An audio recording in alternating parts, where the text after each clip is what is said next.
నమస్తే. ప్రస్తుతం మనతో పాటు ప్రముఖ ఆధ్యాత్మికవేత్త, ఆస్ట్రాలజర్ జయేష్ శర్మ గారు మనతో ఉన్నారు. మే నెలలో ధనుసు రాశి వారి పరిస్థితి ఏ విధంగా ఉండబోతుందో గురుగారిని అడిగి తెలుసుకుందాం. నమస్కారం గురుగారు. నమస్కారం గురుగారు, మే నెలలో ధనుసు రాశి వారికి ఎలాంటి ఫలితాలు ఉండబోతున్నాయి? గురుగ్రహ సంచారం మే 14 నుంచి జరుగుతుంది. మరి సంచారం కారణంగా వీరికి ఎలా ఉండబోతుంది గురుగారు? శ్రీ గురుభ్యో నమ. శ్రీ మహాగణాధిపతి నమ. శ్రీ మహాసరస్వతి నమ. హరి ఓం శ్రీమాత్రి నమ. ముఖ్యంగా ధనుసు రాశి యొక్క ఫలితాలు చూస్తే ధనుసు రాశికి మూలా నక్షత్రం 4 పాదాలు, పూర్వాషాఢ నక్షత్రం 4 పాదాలు, ఉత్తరాషాఢ నక్షత్రం 1వ పాదము ధనుసు రాశి. ఈ యొక్క ధనుసు రాశి యొక్క మనం చూసినట్టయితే గ్రహస్థితి తృతీయంలో రాహు, చతుర్థమందు శని శుక్రులు, పంచమందు బుధుడు, తదుపరి షష్టమ స్థాన సంచారము, గురుడు షష్ఠ నుంచి సప్తమ స్థాన సంచారము, అట్లనే కుజుడు అష్టమ స్థాన సంచారము, కేతువు వీరికి ఈ యొక్క దశమం నుంచి ఒక భాగం 9వ స్థాన సంచారం. ఈ యొక్క సంచారం చూస్తే కనుక తృతీయంలో రాహు యోగప్రదంగా ఉన్నాడు ధనుసు రాశి వారికి. అంటే ఈ రాహు 3లో ఉండడం వల్ల వీరికి జటిలమైన సమస్యలు, ఆస్తి తగాదాలు పరిష్కారం అయ్యే అవకాశం ఉంటుంది. అట్లానే కొంత సాహసోపేత నిర్ణయాలు తీసుకుంటారు కొన్ని విషయాలకి. అలానే తోబుట్టువుల వల్ల కానీ తన సహకరించేటువంటి వారు బయట నుంచి బాగా సహకారం ఎక్కువగా ఉంటుంది. తర్వాత చతుర్థమందు శని సంచారం అర్ధాష్టమ శని నడుస్తుంది కాబట్టి కంఫర్ట్ జోన్ నుంచి బయటపడే అవకాశం ఉంటుంది. సుఖ లాలస భోగవాసం ఏదైతే ఉంటుందో అటువంటి జీవితాన్ని నుంచి బయటకు పడతారు కొంత. ఎందుకంటే శని కొద్దిగా మీకు స్థితిని కల్పిస్తాడు. ఒక్కసారిగా ఉన్నట్టుండి మనసులో ఒక వ్యతిరేక భావనలు రావటం. ఆ భావన ఏంటంటే కింద పడుకోలేమా, పైనే పడుకుంటామా, మనసులో ఒక చాంచల్యమైన స్వభావాన్ని అంటే నీ ఆత్మజ్ఞానాన్ని చూపిస్తుంటాడు. అలానే శుక్రుడు చతుర్థమందు ఉండటం వల్ల విందులు వినోదాలు, బంధుప్రీతులు, బంధువులతో అనేక కలిసి జీవనం చేయటం, అలాంటివి మంచి సమాగమం, బంధువులతో కూడా ఇలాంటివన్నీ కూడా జరుగుతాయి. మిత్ర వర్గంలో కూడా కొంత మంచి సూచనలు, శుభవార్తలు వినటం లాంటివి జరుగుతాయి. బుధుడు పంచమ స్థాన సంచారం వల్ల బుద్ధి కుశలతో ఆలోచన ధోరణి బాగుంటుంది. అలానే ఈ యొక్క బుధుడు మీకు ఏదైనా ఒక పనిని మొదలు పెట్టుకుంటే లాభదాయకమా లేదా నష్టమా అని ఒకసారి బేరీజ్ వేసుకుంటారు. అలానే ఈ యొక్క గురువు సంచారం సప్తమ స్థానం సంచారం చేయటం వల్ల సప్తమ స్థానం చాలా యోగదాయకంగా ఉంటుంది. ఎందుకంటే మీకు లాభాలు చేకూరే కొన్ని మార్గాలు ఎంచుకుంటారు. ధనలాభాలు బాగా ఉంటాయి. కొంత డబ్బును పెంచుకునే అవకాశం ఉంటుంది. అదృష్టాన్ని దగ్గరగా పరిచయమైనట్టుగా మీకు కనబడుతుంది. ఈ విధంగా ధనుసు రాశికి ఇప్పటివరకు కొన్ని కోల్పోయినవన్నీ కూడా మళ్ళీ పునః ప్రాప్తమయ్యే అవకాశం ఎక్కువగా ఉంటుంది. అలా గురువు అనుగ్రహం చాలా బాగుంది. అష్టమంలో కుజుడు ఉండటం వల్ల అనారోగ్య సమస్యలు ఏర్పడే అవకాశం ఉంటుంది. ముఖ్యంగా ఉద్రేక స్వభావం ఉండకూడదు. ఎవరితో మాట ధోరణి మాట్లాడేటప్పుడు 2 అక్షరాలతో 3 అక్షరాలతో ముగించుకోవటం మంచిది. అంతే తప్ప ఎక్కువగా కోపధోరణి చూపించడం వల్ల మీ దగ్గర కూడా రాకుండా ఉంటారు. అలానే అష్టమ స్థానంలో కుజుడు సంచారం చేయడం వల్ల ఆరోగ్యంలో ఫ్లక్చుయేషన్స్ ఉంటాయి. ఉన్నట్టుండి ఆరోగ్యం అప్ అండ్ డౌన్స్లోకి వచ్చే అవకాశం ఉంటుంది. కాబట్టి ముఖ్యంగా బీపీ లాంటివి కానీ బ్లడ్ ప్రెషర్స్ కానీ ఉన్నవాళ్ళు జాగ్రత్తగా మీరు మెడిటేషన్ చేసుకోవటం కానీ లేకపోతేనా ఎక్కువగా ఉద్రేకపడుతుంది. మనశ్శాంతి ప్రశాంతంగా ఆలోచన చేయండి. అంతేగాని ఏదైపోతుంది అని ఒక భావన పెట్టుకోకండి. తర్వాత యంత్ర పరికరాలతో పనిచేసేటువంటి వారు ముఖ్యంగా కార్మికులు, కర్షకులు లాంటి వాళ్ళు చేతులు కాళ్ళు చాలా జాగ్రత్తగా అక్కడ స్విచ్కు సంబంధించి అక్కడ యంత్ర పరికరాలు జాగ్రత్తగా ఉండాలి.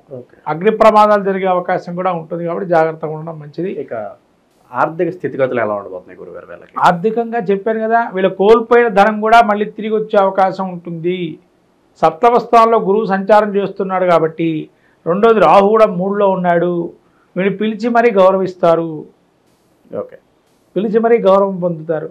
రాజు లాంటి వాడు కూడా వీళ్ళ కాళ్ళబేరానికి వచ్చే అవకాశం ఉంటుంది. ఎందుకంటే ఆ కాళ్ళబేరానికి రావటం ఏందయ్యా రాజుగారు అంటే ఇంకా అవసరం అటువంటిది. రాజుగారు లాంటి వాడు కూడా అయ్యా నువ్వు అంటే దండం పెట్టే పరిస్థితికి వస్తుంది. అంటే ఆ ధనుసు రాశి వారికి ఒక్కసారిగా అన్ని మంచి ఫలితాలు ఉన్నాయి ఈ యొక్క మాసంలో కూడా అని చెప్పబడుతుంది. ఇక పెట్టుబడుల పరంగా ఎలా ఉండబోతుంది గురుగారు? పెట్టుబడులు అంటే వీళ్ళకి ఎప్పుడైతే ధనం రాబడి ఉంటుందో పెట్టుబడులు శుభ్రంగా పెట్టుకోవచ్చు. ముఖ్యంగా విదేశీ పెట్టుబడుల్లో ఎక్కువగా పెట్టుకోవడం మంచిది. అదేంటంటే విదేశీ ద్రవ్యోద్బలం బాలేదు కదా ఇప్పుడు పరిస్థితి కాలం, అంటే ఇప్పుడే కొనాలి, తర్వాత అది రేట్లు పెరుగుతాయి. కాబట్టి విదేశీ పెట్టుబడులు పెట్టుకోవచ్చు. ఇక విందులు వినోదాల్లో ఎక్కువగా వీళ్ళు పాల్గొనే అవకాశాలు కనిపిస్తున్నాయి గురుగారు. అవునండి, ఎందుకంటే శుక్రుడు చతుర్థంలో ఉన్నాడు కదా, బంధుప్రీతి, లాలసమంత జీవితము. అంటే ఒక్కసారిగా మీకు ఎలా కనపడుతుంటే చతుర్థంలో శని శుక్రులు ఇద్దరు కలయిక. ఈ శని శుక్రులు కలిశారు అంటే ఖచ్చితంగా కొన్ని ఇల్లీగల్ వ్యవహారాలకు కూడా అధికారం ఉంటుంది. అది పబ్బులు క్లబ్బులు అనేక అంశాలు కూడా దీనిలో జోడించుకోవచ్చు. ఓకే. ఇక భూమికి సంబంధించిన వ్యవహారాలు ఎలా ఉండబోతున్నాయి? భూమికి సంబంధించిన వ్యవహారాలు మాత్రం జాగ్రత్తగా ఉండాలి. మీరు దాని జోలికి పోకపోవడమే మంచిది. ఈ నెలంతా ప్రశాంతంగా ఉండాలి. భూమి జోలికి వెళ్ళకండి. భూమి వ్యవహారాలు ఎట్టి పరిస్థితిలో కలుగ చేసుకోకండి. లిటిగేషన్ వ్యవహారాలున్నా, కోర్టు వివాదాలున్నా ఇవన్నీ పరిష్కారం కావు మీరు ఏం చెప్పినా కూడా. కాబట్టి ఈ నెల వాటి విషయాలు వదిలేయటం మంచిది. ఓకే. అవకాశాలు గుర్తింపు పరంగా ఎలా ఉండబోతుంది? కొత్త అవకాశాలు రావాలి, నాకంటూ కొంత పేరు కావాలి అని చూస్తూ ఉంటారు కదా, వాళ్ళకి ఎలా ఉండబోతుంది గురుగారు? అవకాశం వస్తుందండి. ఇప్పుడు ఆల్రెడీ ఈ మాసం నుంచి ప్రారంభమవుతుంది. ఇప్పటి నుంచే ప్రారంభమవుతుంది కాబట్టి రాబోయే మాసంలో ఇంకా ఎక్కువగా గుర్తింపు అనేది పొందుతారు. ఓకే. ఇక రెమెడీస్ విషయానికి వస్తే ఎలాంటి పరిహారాలు చేసుకుంటే బాగుంటుంది గురుగారు వీళ్ళు? ముఖ్యంగా విష్ణు సహస్రనామ పారాయణ చేసుకోవడం, నిత్యం ప్రదోష కాలంలో నందీశ్వరుడికి అభిషేకం చేసుకోవటం, ప్రదోషకాలం నందీశ్వరుడు అభిషేకము, శివారాధన లాంటిది విష్ణు సహస్రనామ పారాయణ చేసుకోవటం వల్ల మంచి ఫలితాలు రావటం. అలాగే సుబ్రహ్మణ్య క్షేత్ర దర్శనం, షణ్ముఖ క్షేత్ర దర్శనం చేయటం, అలానే సుబ్రహ్మణ్య స్వామికి ఏదైనా కానీ అభిషేకం చేయటం పంచామృతాలతోని, లేదా విభూతితో అభిషేకం చేసుకోవటం, క్షేత్ర దర్శనాలు చేయటం, లేదా ఇంటి దగ్గర ఎక్కడైనా హోమాది క్రతువులు మూలమంత్ర జపం చేసుకోవటం వల్ల మంచి ఫలితాలు ఉంటాయి. ఇక దానాలు ఏమైనా చేసుకుంటే బాగుంటుందా గురుగారు? కందులు దానం ఇస్తే మంచిది. కందులు, అలాగే నువ్వులు, తర్వాత పెసర్లు ఇవి ఇవ్వటం వల్ల మంచి కలుగుతుంది. ఈ విధంగా మనకు ఇంకా పరిష్కార మార్గాలు అనుకున్నట్లయితే కనుక ఆదివారం కానీ లేదా ప్రతి శనివారం రోజు కానీ నువ్వులు బాగా దంచేసి బెల్లంతో కలిపి ఆవుకి పెట్టడం కానీ, అలాగే ప్రతి మంగళవారం రోజు ఆకు పూజ ఆంజనేయ స్వామి చేసుకోవటం కూడా మంచి ఫలితాలు ఉంటాయి ధనుసు రాశి వారికి. ఓకే. మనకు ప్రతినిత్యము కూడా రాశి ఫలితాల్లో అంతర్భాగంగా ప్రతి ఒక్కరి జిజ్ఞాస ఏంటంటే ఈ నెల మనం ఏం చేసుకుంటే బాగుంటుంది, ఏ వ్యాపారం మొదలు పెడితే బాగుంటుందా, లేదా మనం ఏ విధంగా ఉంటే బాగుంటుంది, వాటి యొక్క గుణగణాల్లో ఏ విధంగా మనల్ని ఇబ్బంది పెడుతున్నారా, లేదా మనల్ని పొగిడే వాళ్ళు ఎంతమంది ఉన్నారు, లేదా ఈ విధంగా అనేక రకాలైన సమస్యలకి పరిష్కార మార్గమే రాశి ఫలితాలు.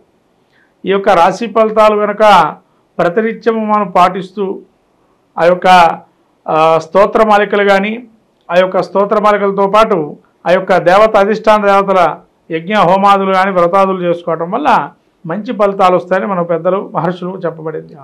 అట్లాగే ఈ యొక్క రాశి ఫలితాలకు వచ్చినట్లయితే ప్రతి మాసం ముందు ఎట్లయితే ఫలితాలు చెప్పుకుంటున్నామో అలానే రాబోయేటువంటి మాసమైనటువంటి వైశాఖ మాసము, ఈ యొక్క మాసంలో దీన్ని మనం మే నెలలో ఈ యొక్క ఫలితాలు రాశి ఫలితాలు ఏ విధంగా ఉంటున్నాయి, ముఖ్యంగా చెప్పుకోవాల్సిందంటే అతిపెద్దటువంటి మాసం విష్ణుప్రీతికి అతిపెద్ద విష్ణుప్రీతి అయినటువంటి మాసము ఈ యొక్క వైశాఖ మాసం.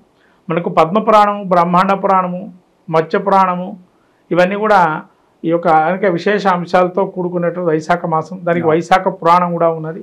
అలానే దానాల్లోకెల్లా అన్నదానం గొప్పదని, పానీయాలు ఏదైతే అన్నపానాదులు మనం దానం చేస్తే కనుక గోదాన ఫలితం కలుగుతుందని చెప్పి, అలానే అనేక దానాల్లో కూడా ప్రత్యేకంగా పితృప్రీతిగా ఇచ్చేటువంటి దానాలు కానీ, అలానే ఈ యొక్క వైశాఖ మాసంలో సాక్షాత్తు విష్ణు స్వరూపంగా మనం బ్రాహ్మణ్ణి ఆరాధన చేసి ఆ విధంగా దాన ధర్మాది క్రతువులు చేసుకోవటం వల్ల సాక్షాత్తు మహావిష్ణువుని అనుగ్రహిస్తాడని, అందులోనూ అక్షయ తృతీయ అనేటువంటి రోజు, తర్వాత సింహాచలం అప్పన్న చందనోత్సవం, అలానే సత్యనారాయణ స్వామి యొక్క ఏకాదశి కళ్యాణము, అలాగే వైశాఖ పౌర్ణిమ, మనకు వాసవి కన్యకా పరమేశ్వరి జయంతి, అలానే వీరబ్రహ్మేంద్ర స్వామి వర్ధంతి, అలాంటి జయంతోత్సవాలు, అలానే గంగా అవతరణము, గంగా అవతరణం యొక్క భూప్రపంచం మీద ఎప్పుడైతే గంగా అవతరించిందో అటువంటి మహత్తరమైనటువంటి రోజు, అలానే మనకు ప్రతినిత్యం కూడా సంకష్టహర చతుర్థి, అలానే వైశాఖ మాసంలో అనేక దివ్యమైనటువంటి యోగాదులు ఇవన్నీ కూడా కూడుకున్నటువంటి మాసంగా వైశాఖ మాసం ఉంటుంది. ఈ వైశాఖ మాసంలో మీరు శంకర జయంతి, తర్వాత రామానుజుల జయంతి లాంటి ఉత్సవాలు కూడా అనేక చేస్తుంటారు. ఇదేంటంటే మనకు మన సనాతన ధర్మాన్ని ప్రబోధించేటువంటి గురువుల యొక్క ప్రత్యేకమైనటువంటి జయంతోత్సవాలు ఇలాంటివన్నీ కూడా జరుగుతున్న అత్యుత్తమైనటువంటి మాసం వైశాఖ మాసం.